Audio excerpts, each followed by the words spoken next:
I remember I did have a moment that I thought, oh, remember this moment, because you're going to talk about this moment, like when you tell people about it. It was like that. It was like a real, the playa will provide, kind of moment. Mm-hmm. And I'm not like super woo about it or anything, but I enjoy that phenomenon when it occurs, because like it feels kind of magical. It's good. It's good. Yeah, it's good. I was out exploring art on my bike. I mean, I spent that entire burn like in the neighborhoods. I mean, we're talking about like E and further, and then like every point of the trash fence and like deep playa. I actually didn't even get to the man. Like I just stayed away. I just like went to I wanted to get out. I wanted to see the things. I don't want the bright lights and the esplanade. I wanted to like what's out there. And so I was out exploring. Whiteout sort of rolled in. Right as I was getting hungry, and I thought I'm going to head back and see if I can find some food. I just don't want to go back to camp. I'm feeling a bit peckish, and I was sort of done with exploring. So I'm riding my bike, and it's full on whiteout. I'm going roughly in the direction of the city, and then, like a freaking mirage, there's someone there holding a sign up over their head, like John Cusack can say anything, They got like the big sign, and it just said like hot dogs or free hot dogs or something, and they come out like literally like a mirage. I can't see shit, and then they just materialize. And I thought, this is that moment. Right? This is it happening right now. And I pulled over, and of course, it's like ate a super dusty hot dog with like the 3 other people who found this little stand in the middle of open playa, right in the middle of a whiteout. And that was fantastic. That was one of those moments I just thought, oh, this is great. Like, this is just a really cool place where cool things happen all the time. Yeah, that is really like the quintessential moment of deep playa magic. Yeah, right. It's just like moments like that. Holy shit, services. Just like when you least expect it, when you most need it. I just wanted an interesting sculpture, but no, like, there are people doing shit out here for me. I'm gonna say hello to my new friend. The number of amazing things that have appeared out of a whiteout. Hot dogs!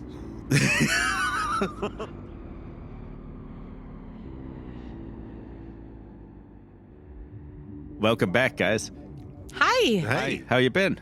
I didn't see you guys for a minute. Well, I was posy, now I'm neggy. Yeah. I was locked down just in case. Yeah, how's isolating, Rex? What was that like for you?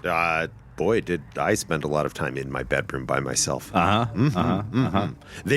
are all of these YouTube videos by content creators that I like that are like 90 minutes plus long. And I'm like, wow, an entire movie of video essay, guys. I don't know if I can dig into it. But boy, when you're locked in your bedroom and can't really leave for fear that you might have the virus and spread it, that's the perfect time to like watch 2+ hours on why the YouTube algorithm separates people by race, even though they're creating the same kind of leftist content. Because you have to separate people by class and race or they'll rise up. That's easy. That's why. It's because algorithms reproduce the bias of the substrate culture in which they're created. Well, it benefits the corporation which made it. Do you guys remember that AI who like they let loose on the internet and very quickly became like a Nazi fetishist? Yeah, and it was Microsoft's, and that's a surprise. Who is it? Do you actually know the quote of that the machines have the ethics of their makers? Let's say William Gibson. Asimov? Yeah. Something like that. Yeah, some sort of Neil Stephenson or other, I bet. Not Larry Niven. This is Accuracy, third, a leftist and science fiction podcast. I'm D-Day. I'm back. I'm Rex. And usually we talk about Burning Man, but not right now. No, right Too now much we're has talking been going about on with the Rona. Our cyberpunk dystopia. Oh, boy, it is thick, and it does not seem to be stopping. Why would it? We're going to not recycle our tech, like, right into some sort of catastrophe. Oh, my God. Yeah. Oh, fuck. Like 12% or 14% or 18% of the world's gold is, like, in our tech in a landfill. It's okay. Look it up. Those are numbers. Honestly, that's the only real utility of gold anyway. I mean, I think we really need to be tech. talking about our helium shortage and the insistent assholes who still buy helium balloons. You know what works? You just put tape on a balloon and you stick it to the ceiling. Or don't use Same balloons. effect. You can make a balloon out of paper, and yes, it's janky, but also you folded it, and that's cool. You took something flat and you made it 3D. Oh, you could just like switch over to those rigid, long-lasting bubbles. They're really cool until you've played with them for a while, and then everything is sticky. Rigid, long-lasting bubbles? Oh yeah, they're just soap bubbles, but they've got some extra stickiness in them that makes them much more durable. So you can like catch them and stack them up on your hands. Oh, corn syrup, I bet. Sure. I mean, I hear it's magic. It sounds pretty cool. I used to sell them when I worked at a gift shop in my youth. They were one of the few things that I regularly brought home. To get your hands sticky with? Well, you take them outside.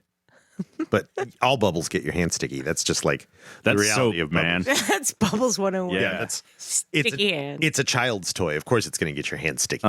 Hey, guys, remember this is a podcast about Burning Man? Where we talk about child's toys and getting sticky. If you do something like Bubbles at Burning Man and give people bubbles, give them handy wipes. Like, let them have the experience of bubbles and then not have the experience of like soap and playa on your hands. I don't know. Read your ticket. Everyone should just bring a lot of handy wipes, but also like alcohol wipes, like one package of alcohol wipes. Sometimes you need alcohol. That would actually be a pretty fun piece of performance art, is just to like Wipe shack? No, just to encounter people at random and make their hand really sticky and then walk away. It's mean. Yeah.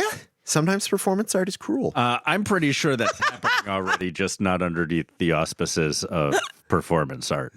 I'm not sure where the sticky corner is at Burning Man, but there is a sticky hand corner. Oh, can I tell you guys a great sticky hand moment at Burning Man? Yes, this is so on theme. Yes. Wait till you hear this episode. We were going to talk about playa adoption stories, but sticky hands so much better. So the night I met our dear friend Pope for the very first time, which he does not remember because he was sticky hand drunk. No, he was like, I'd never seen someone put away that in that fashion before, and I am no child to being around people doing. But it was like the night it opened, so everyone was coming in, and we'd worked, and Andy took us over to meet Pope because Andy had worked with Pope all week and was like, hey, you should meet this guy.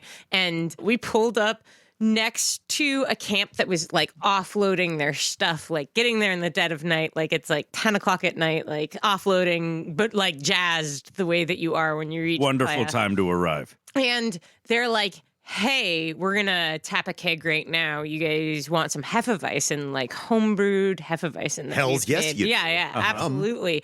And I was really, really excited about it because I'd been Burning Man for a week, so I'd only drank PBR for like ever. And I was like, oh my God, real beer. That sounds super exciting. And the guy, like, I was like, yeah, me first, and like put my cup out, and he like opened the keg, sprayed nothing but foam and dust into my cup and all over my hand. Yeah. So it was just like I didn't get any beer at all, and my hand and my cup were just drenched in sweet beer smell. Oh, nobody anticipates the pressure differential of being at the fucking high altitude. And desert. then the fuck of it is, Andy came up after me and they poured him like the nicest pint off of that same keg. Yeah, the luck of the douches. Well, you got a sticky hand story, Rex? This episode actually has nothing to do with sticky hands. I was going to tell you guys that at the end for the outro, but like I'll tell you that now. Man, pretty sure I remember that. Really fail a marshmallow test, wouldn't you? Oh, God. Still. At 42, still actively failing all tests. Do I have a sticky hand story? I don't think so. You got an adoption, playa sticky hand adoption story?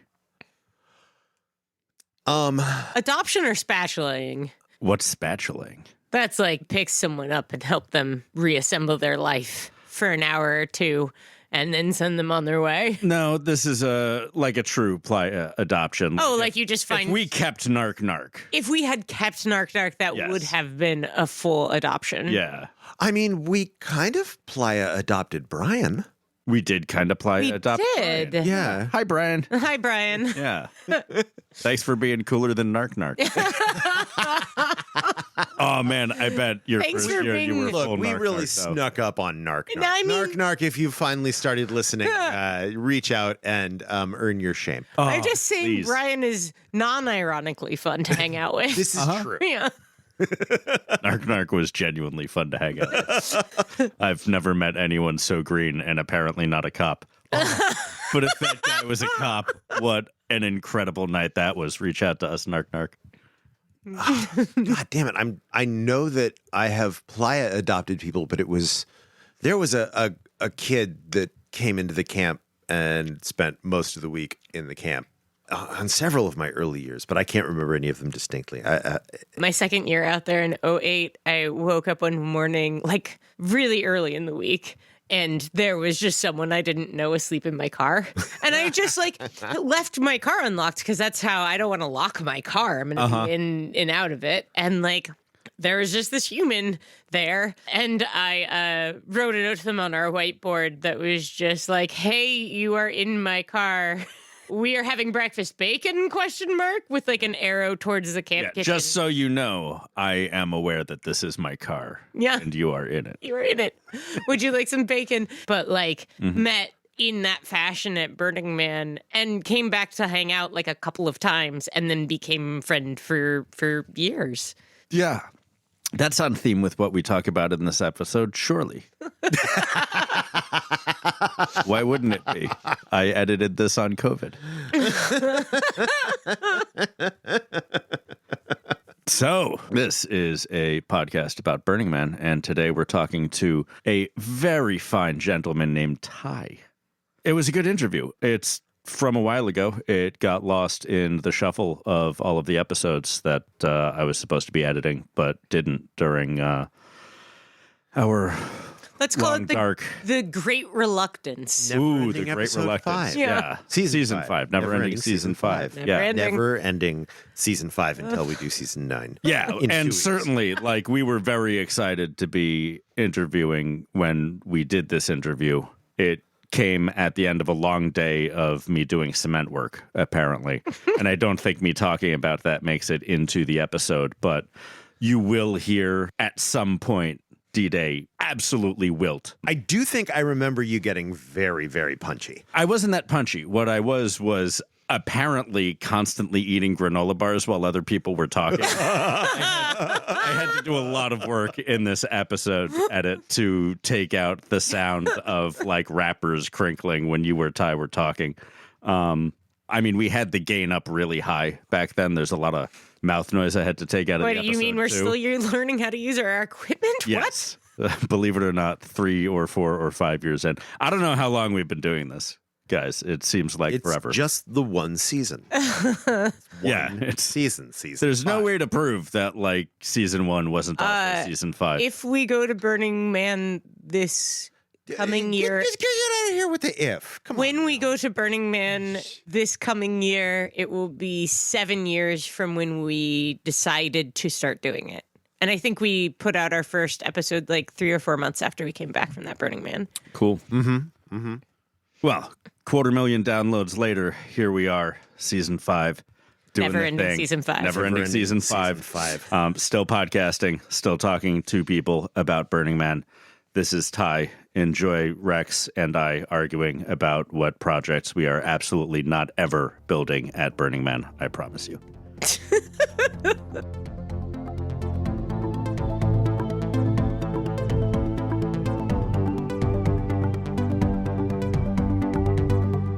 Hot dumps. Hot dumps is one of my like great heartbreaks that I never got there while it was open. There was no sustainable way to keep hot dumps going. Not the first year. How could they know how hot their dumps would be? Did you make it to hot dumps? No, I didn't. Did you see their art piece?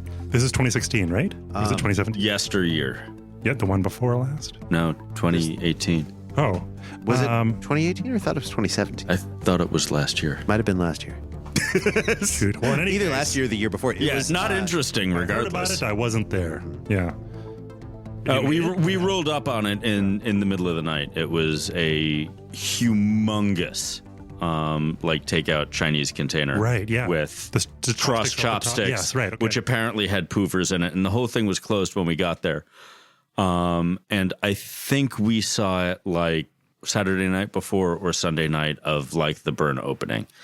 And the next night when we got there at like 4:30 in the morning, they were already like sold out of their whole week's worth of dumplings. Oh. Like it was just done. And they just like burned it on Tuesday night or something? Just like... No, you got to burn it when they say you can burn it. But you can abandon it early.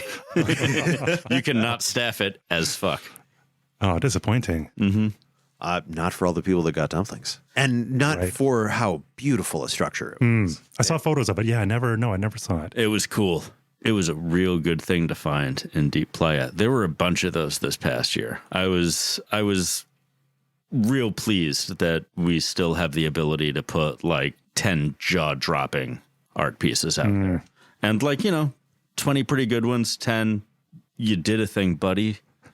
But yeah. And always so many gazebos. We had a bunch of lulls the past couple years, in my opinion. And we had some really nice, really big, really creative, creepy art this year without it being oppressively, you're going to die. Which we had like 2 or 3 years ago. It was all very bleak and deathy. Oh. I don't think I picked up on maybe some of those themes. Well, everybody runs into different art.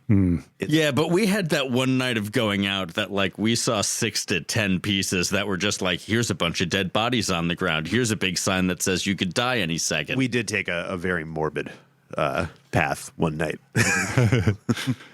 Oh, I did like, speaking of morbid, I did enjoy the Atomic Playground. Yes, that was like, one of the points of our morbid wander. Yeah. I walked into that was just like, oh my God, this is incredible. It's like a wasteland of like Lilliputans or something.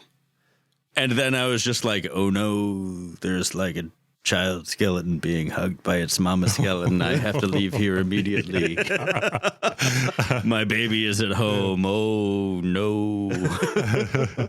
And we went right from that to like a graveyard. Yeah, this really weird thing made out of hoops, and we were like, this is the most complicated, weird croquet field I've ever seen. And you get to the center, it's just like, oh my God, all of those are headstones. Then a big sign that says you could die at any moment or you could die tomorrow or some shit. And was it like supposed to be like live life to the fullest because you could die? Not like, oh shit, life is. It just said that thing. Yeah. None of these things would have been particularly overtly morbid if we didn't come across all three of them in sequence. And there were a bunch more beyond that that like don't stand out quite as much. There was one thing of just like corpses standing in a field or some shit like that. I don't know. It was 2 or 3 years ago. It was a real dark year. It might have been because of the whole Trump fasci thing rising. Oh, yeah, people were in a mood. It was real fucking dark.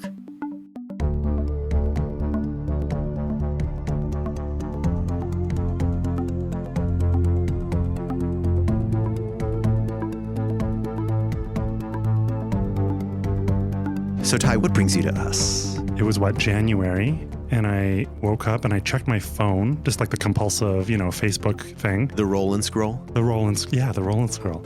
And then I saw my own photos in my feed, and I was like, oh, is this the Facebook app spying on my photos and telling me you should upload these?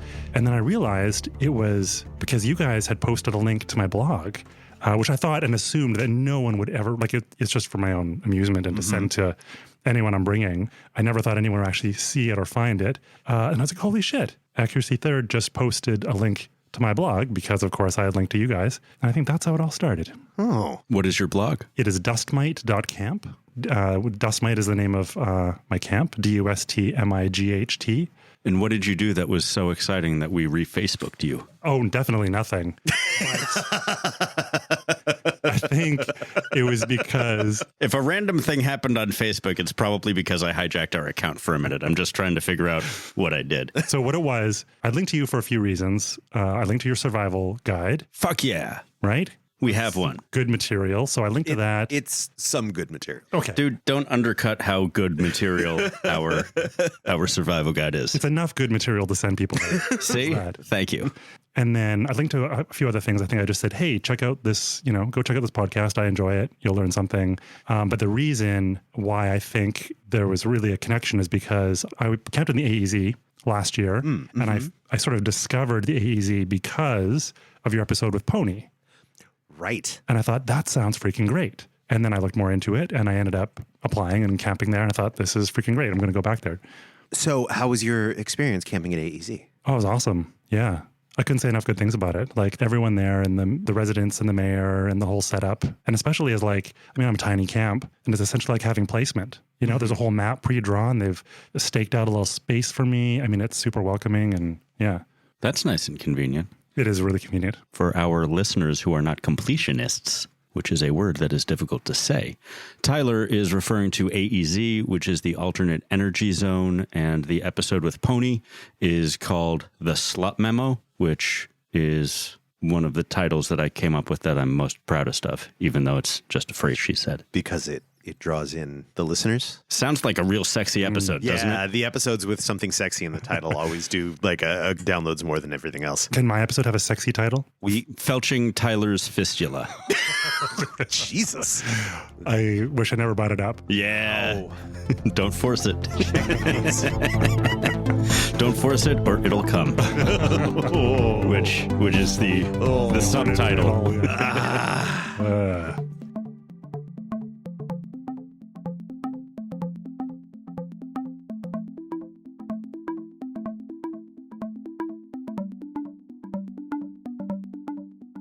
So why did you go to Burning Man, Tyler? Who the fuck are you? Why are you here?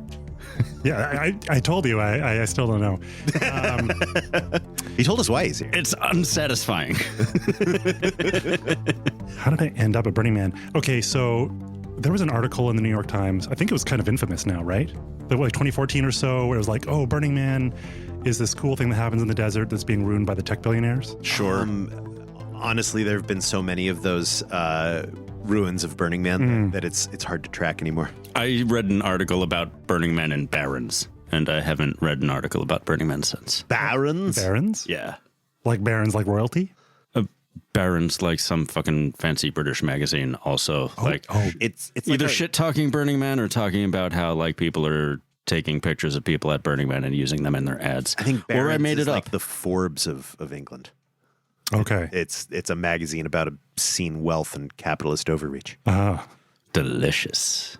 It was so I tried to find the article again in New York Times, and I realized, all right, there's a million articles about it. So, and this was like the first time you'd come across Burning Man? I'd heard about it before, but I think I had this impression it was like, oh, the naked raver hippie anarchists, in the desert.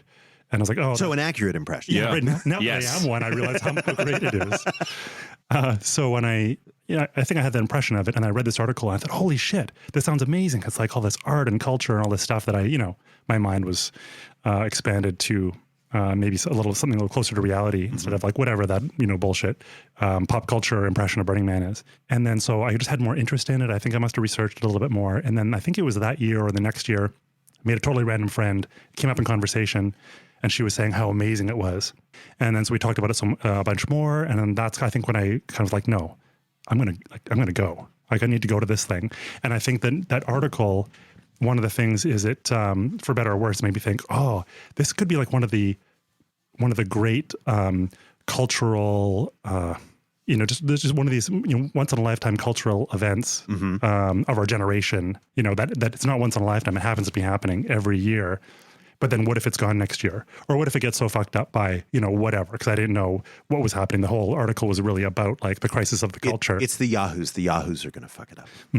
Next year was better anyway. I'm pretty sure the DEA is going to use the excuse that they found someone doing drugs at Burning Man to arrest the directors of Burning Man. And like we lose Burning Man that way. I think chop the head off. I think RICO charges are coming for Marion and Co. That's bleak. Yeah. Oh, it's bad. Like actually something you think like that'll happen? No. Oh, no, that's God, wouldn't that be fucking crazy? Well, like all of that latest stuff, though, with all of the different hoops that we're supposed to jump through. Yeah. Like, that's fucked up.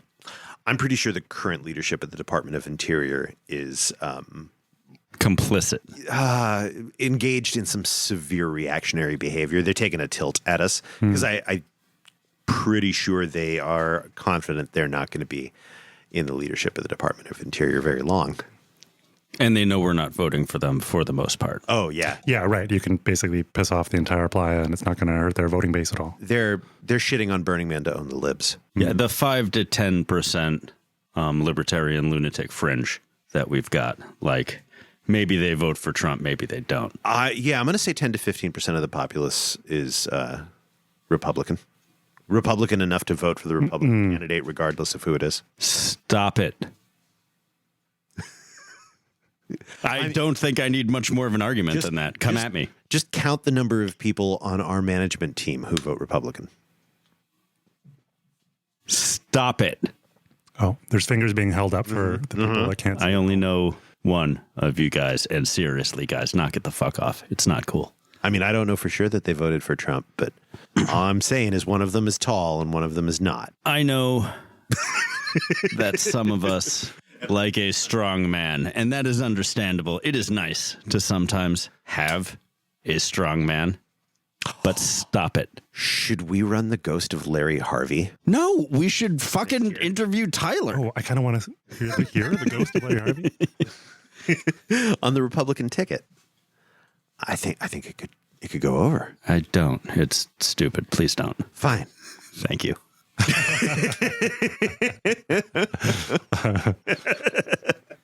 So, Tyler, what do you do at Burning Man? What do I do? Yeah. How do you Burning Man? How do I burn? Very sensibly, I think, overall. That's interesting. Like, let's see. Like in bed by 9? Oh, Very frugal burner. maybe one night out of the week just to like reset. Well, let's see. For the past couple of years, I've been doing this thing on my own. So I'm just really concerned with getting our infrastructure right and like looking after any virgins that I've brought, which has been some, and there'll be more again this year. So making sure that they're all good. And then, yeah, I guess it's a bit of a mix and match. I love the corners, you know what I mean? Like riding, like deep playa, like riding out to see that blinky light on the trash fence. That sometimes it's just like a blinky light that's hung there and it's really disappointing. It's always It's not always a tweaker light, but when it is a tweaker light, like, I hate it, but good job, dude. Yeah, exactly. Like, I hate getting one of those fucking hang-up calls where, like, they almost start selling you something and then the computer just cuts you off. That sucks. But getting pranked by somebody, like getting an honest-to-goodness prank call, that is awesome. Just like a tweaker light is awesome. We should put a tweaker light out this year with a little speaker on it that just plays fanfare. Okay, yeah. Just loud enough to Chiptunes hear when you walk within like 3 feet of it. Yeah, or find even like Chiptunes fanfare there will be a little box of stickers underneath it. Please only take one sticker. Someone on burn night, please take the whole thing. We'll put a motion sensor on it so it just plays when you walk up. That'd be so much more satisfying than just a blinky light. I'd be so happy if I found that. It's like, oh shit, look. And they left me stickers and I would take one sticker. We'd have to find the least easy to see color of blinky. Like purple. Purple. I like it. Or we'll just put like an old CR32 in it at dusk every night, so it only lasts like for 5 hours. It could be the brightest LED. It'd be so faint in 2 hours. It'll just be one of those dog collar lights. That's all you need. Yeah. On top of a radio tower. On a string hanging from a stick, so it kind of moves. Okay, this is getting far too complicated. That's how you lose things. Ty, I think we jumped out of your story of how you got to Burning Man. No, it's good. We've been super focused for the first 20 minutes of this interview. So you read the New York Times Oh, right. article. Yeah. Okay. So I read it. I got interested. I thought, oh, this is for me and I need to go like ASAP. And then I think I missed out in the general sale 2015. And then I just... a really good buddy of mine down here in the Bay knew that I was looking to go, and he was connected with the good folks who are or were Funnel Vision. And so what happened is about 2 weeks prior to the 2016 burn, he called me up and said, hey, these guys might have a spare ticket. I said that you could go and you probably could go on short notice. And I got them on the phone right away and they could give me sort of a little mini interview because I hadn't met any of them. Mm-hmm. And that was it. A couple weeks later, I flew in, met them, and we hauled out that was my first year, 2016. So you went out, you flew down from Canada. Correct. Traveled internationally. Yeah. How long of an adventure was that for you? You were going with the theme camp, so you probably got in a little early. Yeah, I think I got in the Saturday. I was in on the burner bus, so I guess, and then I was only in town for a couple days prior to that. Like basically, I just helped them load up the trucks and stuff like that, and then I was out on the bus. Mm-hmm. So I mean, yeah, it wasn't very convenient having to fly down. I mean, it's great. They took care of, I mean, they had all their setup, all their infrastructure, all the transportation plan and everything. So, but I had to go really, really lean. Yeah. I packed all my food and everything. I flew that down too. I dehydrated all my own food. And I had everything really itemized carefully because I knew the US border guys, they'll give you shit for anything, right? So I'd actually itemize the grocery list and the country of origin for the food that I had dried. This is weird looking dried shit in these bloody baggies, right? So everything went smooth though. It was great. And then, wait, you had a smooth time coming into the U.S. from Canada? I'm pretty practiced at it now. Yeah, no, look at him. He's poised and polite. Right? Just like a good Canadian. They fuck with me. They fuck with me. I'm a little bit too dark. And also I think they can smell the fact that I hate them. Right. I can hide that. Right. I guess I'm fortunate in my fair complexion in that regard. Yeah. I drove to BC from Seattle one day just to have a night there and look around, check it out. And coming back in, the border guard said, what were you doing in Canada? I said, well, sightseeing, checking it out. He looked at me and said, why would anybody want to do that? Wow. Yeah. Jesus. But did you find the Canadian guys letting you up though? You probably had his feet up on the table, right? Was it super chill? I think so. Like I've literally crossed back over the border. They don't know I'm Canadian yet, and his feet are up on the table. It's such a contrast. It was definitely an easier time than coming back. But actually, I think I got detained at that border too because they ran my ID and I had a traffic warrant or something. So they held me up for half an hour and then sent me on my way. Great. Yeah. I've got a Nexus pass. It's great. I get the whole priority line. Ooh. Yeah, and they're actually friendly, and sometimes they'll even joke with you, which is unheard of for U.S. border guards. Yeah. I don't think it's funny that I have less civil rights at the border or at an airport than I do normally. I'm really unamused by that. Yeah, that's not funny. You don't think our bizarre, clownish slide into fascism is at least somewhat funny? Dude, this has been 120 years old, stupid. Well, I know some slides take. Oh, yeah. Some fascisms are old. You got to have that seed fascism. It's so stupid. The questions they ask or the questions they are allowed to ask, the inanity of them and the aggression with which they're asked. And my complete befuddlement after traveling for 8 or 10 or 18 or 22 hours. Where do I live? In Potrero Hill. Why? It was just how long have you lived there? I was I don't know. 8 years, 10 years, 12 years. Who just knows that? I just watched 8 movies today, sir. And I read half a book and 4 comics, please. I don't know.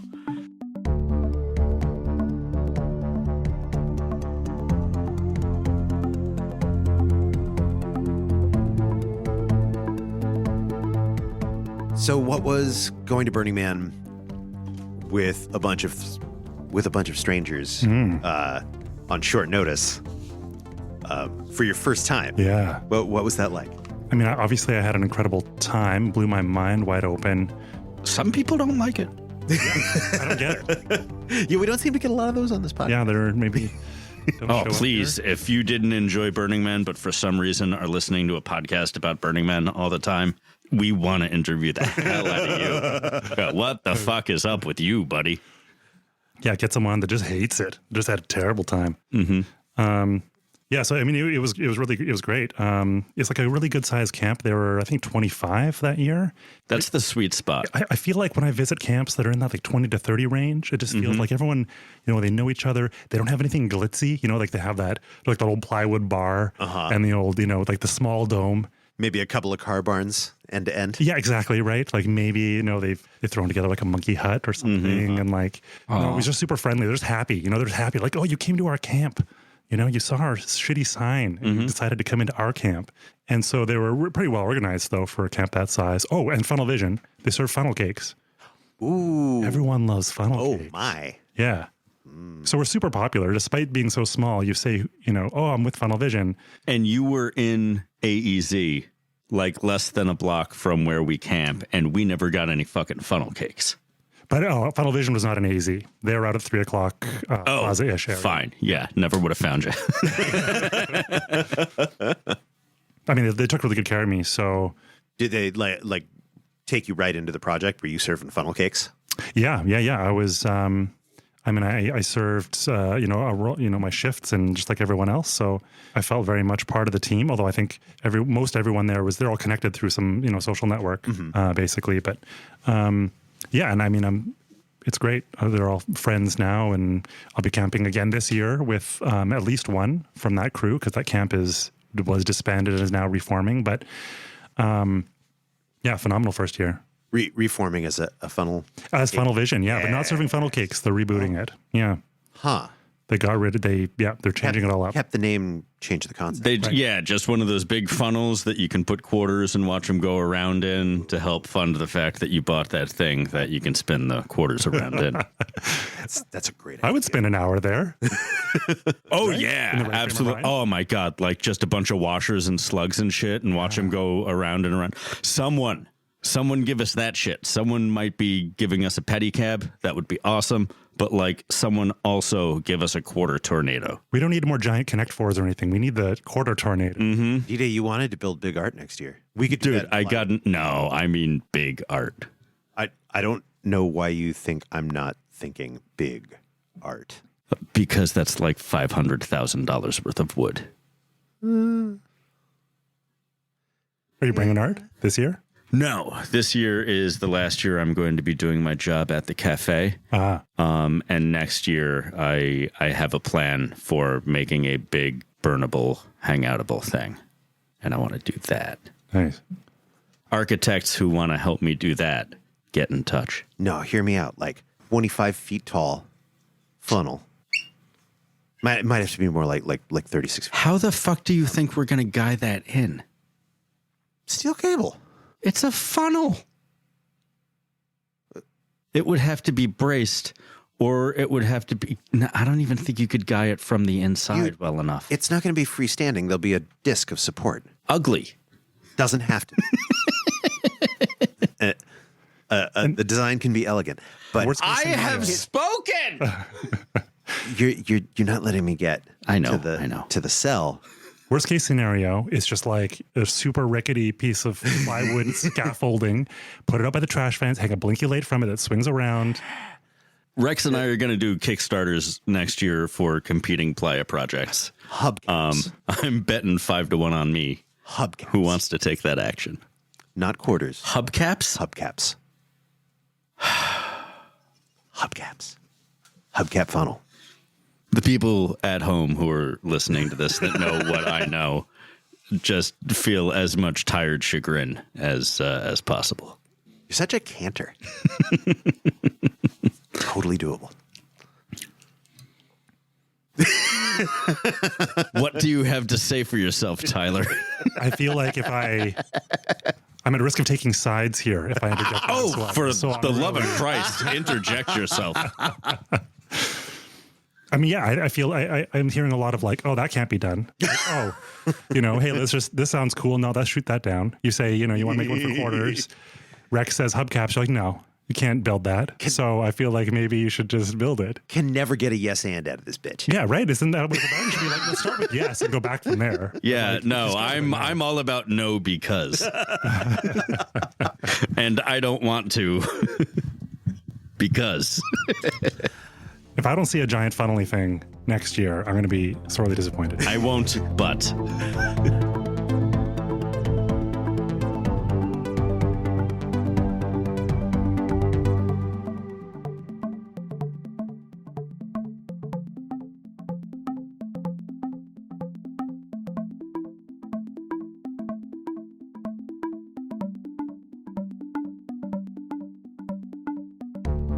Tell us about this, about your current camp situation. What is Dust Mite? Oh, yeah. Okay. So we're themeless right now.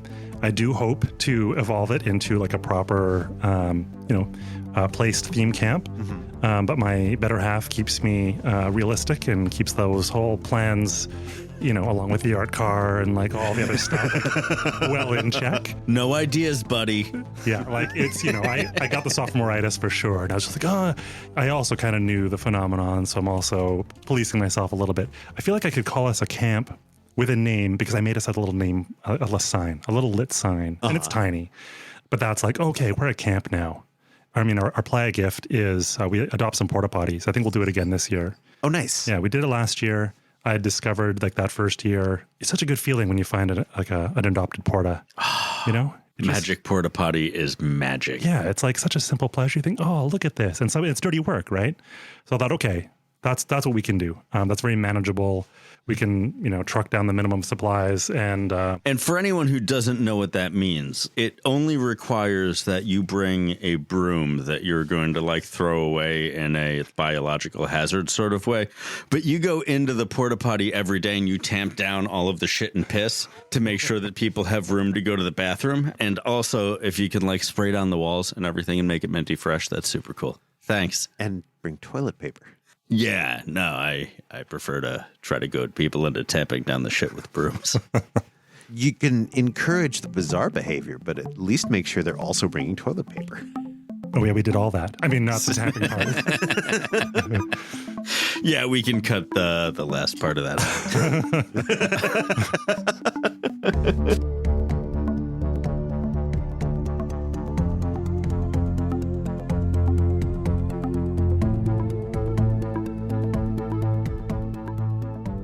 Tyler, what's your favorite art you've experienced on Playa?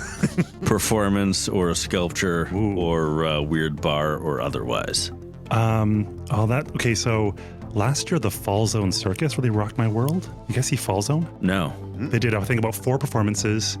I wouldn't have heard about it or seen it except they're passing out stickers on like the Monday or something. We thought, let's go check that out. That was phenomenal. That's the first time I've actually been like, this thing starts at 10 p.m. Let's go there at like 9:55 and actually organize ourselves and get in there. And then we actually failed to be the first time because it was so damn busy. Like we were on time, but it was so popular. And we're like, oh shit, this thing must be good. So we went back the next night and that was phenomenal. That's like a full novelty sort of circus. You couldn't see it from the outside. It was in a fully contained, venue. Mm-hmm. So you wouldn't see it just riding by. That was awesome. Some other favorites. Was it called the Temple of Gravity? Oh, that was one of my favorites from my earlier burn days. That I don't remember if it was like 99, 2000, but that was one of the first pieces that I saw that just like got right down to the root of me. Like I was moved and awed and stunned and delighted and impressed and just overwhelmed by what an effort that thing was. Yeah, it's so larger than life. Like I didn't realize it was an older piece. Mm-hmm. I didn't know it was a comeback. Yeah, seeing it come back just absolutely thrilled me. I thought it was just gonna drift off into memory. Yeah. Oh, that's so cool to see it come back then. Yeah. Yeah, like I remember that first year too, everything's so wow, and like the Sonic Runway. Yeah, I saw that for the first time this past year. Yeah, it came back too. You can ride right the fuck through that. So cool. Like that was the one I think I would talk about when I went back. Okay, so here's an example of like some static, crazy art. And then here's something that's using technology in this, science, like, I don't know how to explain it. It's hard to explain to people who weren't there, right? But you guys know what I'm talking about, but it's like, it's just on such a grand scale. It's on such a grand scale and it's such, like mind-blowing technology. Anyone who has ever played any sort of kart racer or arcade racing game that's in the least bit cartoony will understand what it's like riding through a quarter mile or a mile of like lighted hoops that are lit with sequenced LEDs. And it is an amazing, like, I thought of it as some sort of particle accelerator. I only found out what it was called once I got home and found out it was a thing that had been there before. But you just ride up on it, and instinctually you know that you have to start riding faster at this thing so you can go through it and have it just like impress you as much as possible. It's a thing that I didn't have much shitty, artistic like feedback about. Do you know the mechanics of it? No? The lights are sequenced by the music input at one end, and the patterns travel down the line at the speed of sound. So what you're seeing is the beat coming at you, and as the pulse hits you, the sound hits you. Nice. Let's bike through that more. Yeah. Yeah, when an art car rolls up on the lead end, yeah, and you can bike down it, and that's it. You can see the sound right for the first time. You can visualize sound coming at you. Like, it's phenomenal. And as you get closer to it, the pulses are shorter and shorter in their approach, so it really gives you a sense of the sound delay.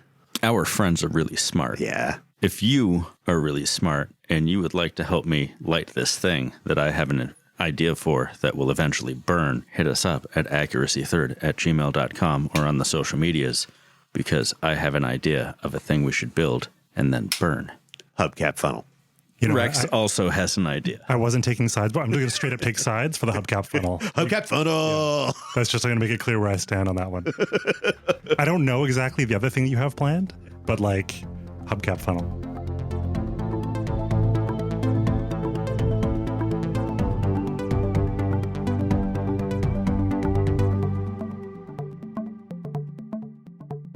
So what's something that's happened at Burning Man that caught you completely by surprise? I'd have to come back to that one. Maybe I'll stumble into a memory. I feel like when my guard for what to expect is totally recalibrated the second I arrive. Mm-hmm. So then, I accidentally stumbled into a gay orgy tent once. Oh, that was right there. Yeah, Haven't we all? That is like damn near universal in my friend experience. Yeah, was that like a rite of passage that I went through unknowingly? I think so. Yeah. I mean, at the very least, it's happened to me. How did you end up there? Was it like a fairly public gay orgy tent? No, it was part of, I think, a really large camp. And I was like, it was late. I mean, maybe like 3 or 4. And I'm just kind of wandering around for maybe like a chill out space, just to kind of just like wind down probably before I head back. Mm-hmm. And then I realized that like, oh, okay, I should be here. I figured out what camp I thought I was heading to. And then I was like, oh, it looks kind of like dead. But then, oh, wait, there's a guy coming out of this opening area and I can see some lights inside and it looks like a public space. So, oh, that's probably where it is. And then so I wandered in and I turned the corner and I thought, okay, there's definitely, there's people here enjoying themselves. Mm-hmm. It wasn't what I was pursuing. Humid, I expect.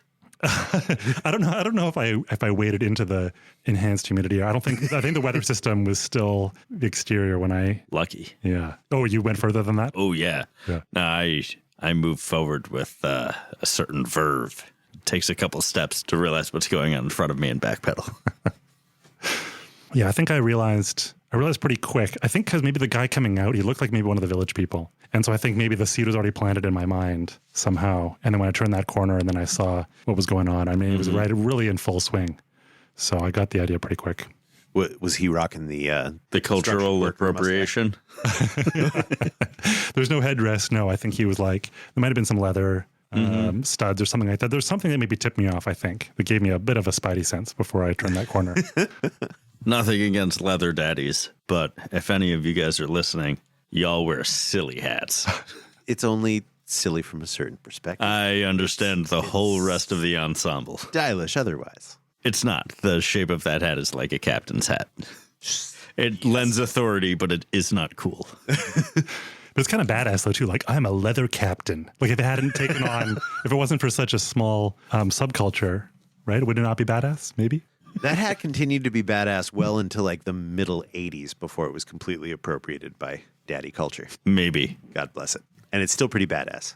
I'm going to say it didn't last Tell past me 68. you do not know some badass daddies. I might. I haven't laughed at them in their hats because I haven't seen them in their hats, but I might. I can imagine how silly they would look in those hats. Yes.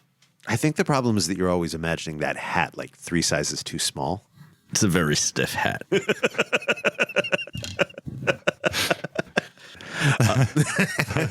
Do you associate closely with any of the Burning Man commandments? I definitely, I consider them an integral part of the culture. And so I consider it my duty to participate in them. I don't want to say adhere to them, but like participate in them and to model them. To model them. Yeah, thank you. And to make sure that like any participants that I'm bringing are like thoroughly acculturated to them. So I think I take them all pretty seriously in that regard. I do a lot of I used to do a lot of backcountry backpacking and stuff. So things like Leave No Trace, Radical Self-Reliance. I mean, these are kind of like things that are already part of my personal culture, I guess.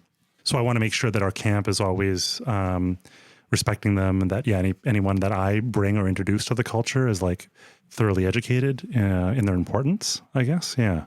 I feel like Leave No Trace is the one that has affected my day-to-day life most, just in terms of breaking me of the habit of littering ever.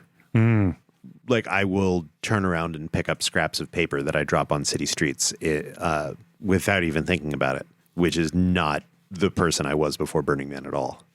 I've been shouted off a city bus for picking up a soda-like cup and straw-like fast food thing that someone threw down on the ground, and I picked it up and it was like, hey, this is yours. You deal with that. And an entire back of a bus turned against me. Yeah. They didn't back you up? Were they all friends with the person who left it there? No, they were all under the opinion that like you throw shit on the ground and the city cleans it up once a week. And so you get to throw things on the ground. That's a weird flex in public, man. That's that's not great. It's not always comfortable. Was that here in California? Sure as shit was. Woo.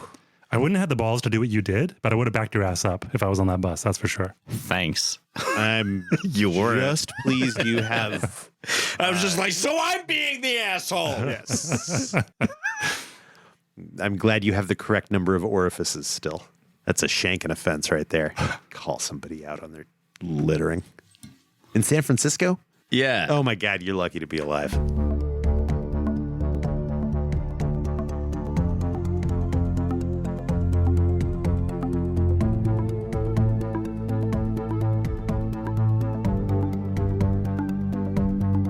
Which one of you guys mentioned Daft Punk recently in an episode? I mean, you wouldn't have mentioned it recently, but it was in a recent episode. I think me, because I went out to the trash fence this year to find them again. Did you find the Dildo Garden? Yes. Right? Just the helmets and the little booth in the Dildo Garden. I didn't find a little booth. Oh, shit. I saw that earlier in the week then. I found a Dildo Garden and didn't look at it that closely and biked away almost immediately, but I guess that was the Daft Punk at the trash fence that I went to find, like, burn night, that I never found. This year it was the Dildo. Yeah, so if you found the Dildo Garden, then you found the Daft Punk at the trash fence this year. There was like... Good for me. Yeah, you made it. You didn't... Guys, I get to change my narrative. Yeah, because they were all dressed up, right? Like they all had the little googly eyes on and stuff. And then they're all facing the DJ booth. And there was the 2 helmets there that you could like put on for your photo op or something. Man, I should look closer at things. That credit card commercial told me to, but I didn't listen. Do you guys hear anything about 2017 and Daft Punk? I mean, like, more than just the usual stuff. Was there a... Okay, so 2016, I knew about the Daft Punk joke. Right. I think I too, the first time I heard it, I did the whole, I heard Daft Punk's playing on the... Okay, right? And then my buddy was like, no, Ty, listen, I'm going to spare you like the embarrassment. So I'm like, oh, okay, haha, I get it. And I think that there was like a little box playing some pre-recorded stuff, maybe at 0.3 or something, 2016. 2017, this is the first year I brought Cindy, my partner, my brother Brody, and we're riding around on, I think it was Friday night, And I'm a big fan of Disco Fish. I think it's super cool. It's an incredible art car. It's amazing. And so, because I talked about it, they were fans too. And so we're the three of us riding, and then we saw Disco Fish way out there. We figured, okay, that's got to be at the fence or close to it. Let's head out there. So we ride out, and sure enough, right at the 0.3 or whatever it is, far point, and Disco Fish is there with a couple Daft Punk helmeted guys up in the DJ booth on top playing a full Daft Punk set. We're like, oh, great. Oh, this is fun, right? A couple hundred people there, not huge. And then, like right outside the trash fence, there's a Ranger truck with the spotlight shining right on the disco ball in front of Disco Fish, right? So, okay, this is fun. So we get off our bikes and we're dancing a bit. And then Cindy goes wandering off and starts talking to some Rangers or whatever, comes back to me and says, hey, Ty, what if this is really Daft Punk? And I'm like, no, I told you the joke. There's no way this is Daft Punk. It's like, no, but, and this and that. I'm like, no, there's no, come on, no. This is the joke. Don't fall for it, right? But I'm starting to wonder too. No, there's no way. So she's talking to more people, and they're like, and then she relays back to me, no, listen, the Ranger says that they pulled up the truck from outside the fence. That's why it's out there. And they walked them in onto Disco Fish to start their set and the whole thing. And they, no, he's fucking with you too. There's no way. They're all in on it, right? Whatever. You can't trust what they're saying. So anyway, but it's still a good time. They look very convincing. Sure. Right? They look good. And the set's good. And then when they finish to a very lackluster, applause and stuff like that. It's like, well, people know this is not Daft Punk. They duck down behind the booth. So Cindy, super inquisitive, she's the smart one. She races back behind the car where no one's back there. And you know how it's like the front of the fish and then the trailer, right? So it's at an angle. So there's kind of like this crook where if you get in behind, you can look up and you're sort of seeing into the gap. She makes it there before we do, sees one of the guys with his helmet off, and then, has no idea what the real Daft Punk looks like. I mean, I couldn't place them either. You'd have to, search for photos and stuff to find the real. But she remembers what he looks like. So then, again, we leave this little party. We think that was fun. Just wondering, what was really up? Probably nothing, but hey. So then we're driving back, and then she's like, oh, hey, I'm going to Google what they look like because I remember what that guy's face looked like. And she pulls it up. And she's like, I swear this is the guy. I'm very confident. This is the guy that I saw. So either by pure coincidence, the guy looks a lot like him, because who would go to the effort of getting a lookalike, staging the lookalike in the helmet just to hide so that no one can see your face? Right? Or maybe, Ty, you're making this entire thing up to perpetuate the myth that Daft Punk plays at the trash fence. We will never know. We will never know.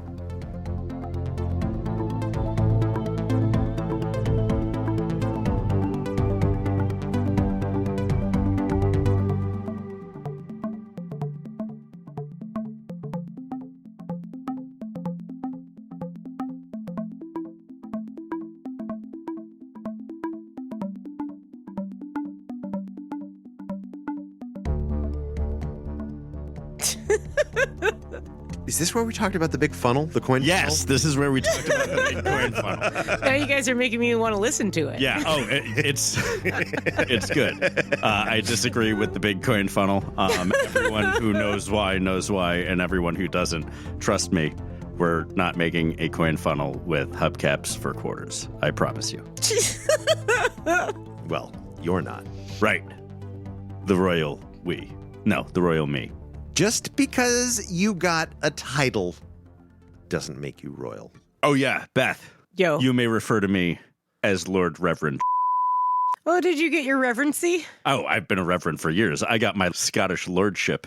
How'd you do that? Did your dad pay like $150 to have your lordship registered in the sky? My folks decided that since we were traveling across the country, your dad. They were going to get us entirely flat gifts. One of my flat gifts being a framed certificate of my lordship of Scotland and a photograph of my square footage of Scotland with like a picture of some scotch there and a picture of some scotch. Yeah, and a picture of the certificate that they're sending me on my square foot of land and GPS coordinates that do not matter because I will not go visit it. I wonder if when I get one, I can request that it is in ancestrally appropriate homeland so that I don't besmirch my clan. Thing is, that was Thai. So that was Thai. Yeah, so that was has Thai. been Thai. Yeah. And we have been accuracy third. That's true. Yeah. And the music in this episode is by Wate. Wate. And it's called Message from the Cosmos. And it is the instrumental version of that track. I also have a version of that track with quite a bit of like hippie spiritual yodeling in it. Ooh. We're Yeah. going to save that for a very special episode. Yeah, no, that only goes in the crunchiest of episodes. I'm waiting to use that one. It's in the music folder on the server, Beth, if you get that real crunchy episode. Okay. You know, now that we've cleared our COVID hurdle, we should reach back out and get some more interviews going. Yeah. Yeah. I've only got like 3-4 more in the bank. Your call to action, listeners, you need to act upon this call and send us an email at accuracythird@gmail.com telling us why you should be interviewed by us about those things that happened to you in the dust. And if you're local to the Bay Area, you can take a fucking COVID test before you come into the house to record. How about that? Or you can call us. On the computer. Yeah. Yeah. If you have Chrome and a headset and not some bullshit headset, but like an actual one that's good. Do you want to feel weirdly excited for 2 weeks to 6 years if we ever release your audio? We will. We'll release it. Yeah. At the very least, our patrons will hear it. We have released in the almost Great Grand everything Archive. we've recorded. Yeah. In one way Almost or everything. another. Almost. Almost. Sorry if you are almost. Maybe we'll get to you, or maybe the audio just. Or maybe you should turn down the misogyny a little bit. Maybe your wife should also interview with us, and then we'll release that episode. Oh, right. Yeah, boy, that would finish things up. So we're saying if we haven't released you, it's either because it'll Yeah, happen it's either your eventually fault or or ours. Or it's your fault. It's your fault. We blame you. If we haven't released you yet, and it's because you haven't recorded with us, accuracythird@gmail.com, or one of the social medias, probably not Facebook. We all kind of don't on that, but Yeah, and Twitter, I've got that audio Instagram. of Beth where you start making out with that guy mid-interview. I don't know if you want me to release that or not, but I found it. What? We'll talk about that off mic. What? Just goes from being an interview to like an hour and 5 minutes in, just animal noises. cool. Yeah. Yeah, well, I mean, yeah, you should listen through it. Wonderful. I appreciate you. Yeah, I appreciate you too, Beth. If you appreciate us, check this out. I'm going to do this turn. You can find us on patreon.com and help us keep this podcast going. You can also help us out by rating and reviewing us on Apple Podcasts, because that seems to be the one that matters. But if you've got a rate and review function on whatever you listen to, do it there. And also tell your friends. And Yeah. also, we love you.